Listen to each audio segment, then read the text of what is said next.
অতিকৈ দুখৰ খবৰ। ৰাইজৰ ওচৰত আঁঠুকাঢ়ি ক্ষমা খুজিব লগা হ'ল আচাৰ্য পংকজ পাঠকে।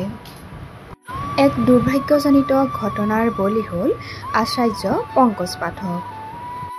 আয়ুৰ্বেদিক আৰু ঘৰুৱা চিকিৎসা প্ৰদান কৰা ব্যক্তি আচাৰ্য পংকজ পাঠকৰ লগত গোৱালপাৰাত এক দুখজনক ঘটনা সংঘটিত হয়। ৩০-৪০ জনীয়া এক দলবদ্ধ গুণ্ডাৰ বাহিনীৰ আক্ৰমণৰ বলি হোৱা পংকজ পাঠকে নিজৰ জীৱন বচোৱাৰ লগতে নিজৰ সহকৰ্মীসকলৰ জীৱন বচোৱাৰ কাৰণে ৰাইজৰ ওচৰত এনেদৰে আঁঠুকাঢ়ি ক্ষমা খুজিলে।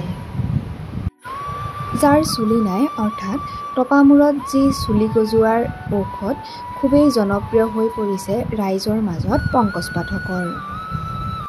টপামূৰত চুলি গজোৱাৰ ঔষধ প্ৰদানৰ সময়তেই এই ঘটনা সংঘটিত হয় গোৱালপাৰাত পংকজ পাঠকৰ লগত।